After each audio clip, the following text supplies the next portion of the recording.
ये तो हम पहले दिन से ही कह रहे हैं कि जब जब मोदी जी संकट में होते हैं वो अपने सबसे प्रबल घटक दल ईडी को मैदान में उतार देते हैं। और इससे पूरी तरह से ये साफ हो चुका है कि जो दो बचे हुए चुनाव हैं, तेलंगाना में तो वो निस्तो नाबूद है और राजस्थान भी वो बुरी तरह से हारने वाले हैं। अन्यथा वो ईडी से ये कार्रवाई ना कराते।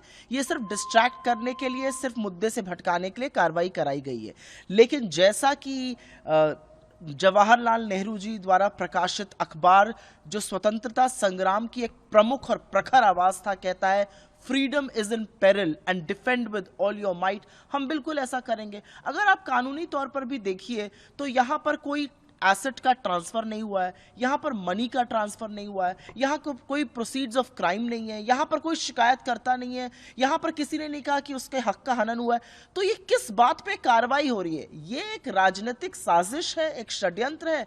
वो होने दीजिए, जनता इसका जवाब देगी। ईडी को मालूम होना चाहिए, ईडी की अटैचमेंट है ना 752 करोड़ की, तो उनको मालूम होना चाहिए कि कानून क्या कहता है।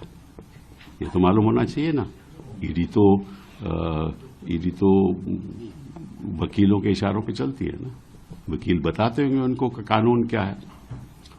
तो मुश्किल ये, एटलीस्ट मुझे ये मुश्किल लगती है कि अगर यंग इंडिया कहते हैं कि उन्होंने सारे शेयर एजेएल के ले लिए 99%, यही है ना, ये चार्ज है ना।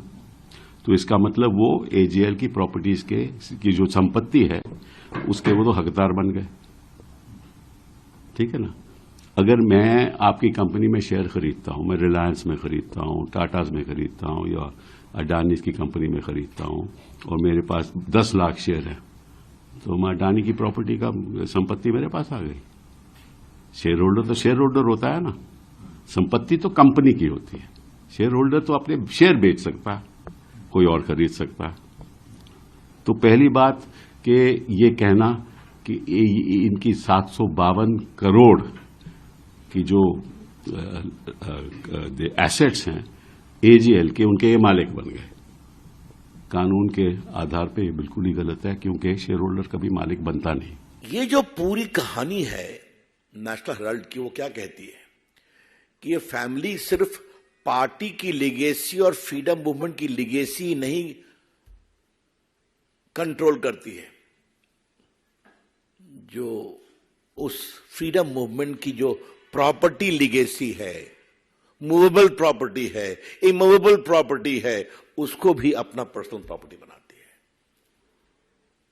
मैं इसको स्पष्ट करना चाहूंगा,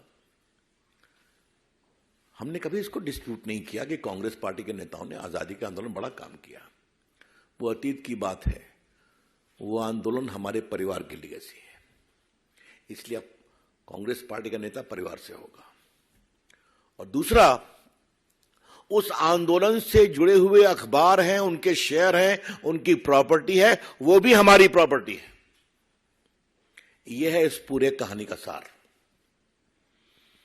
new low in the democracy of India, Bharat के लोकतंत्र में एक बहुत शर्मनाक गिरावट है।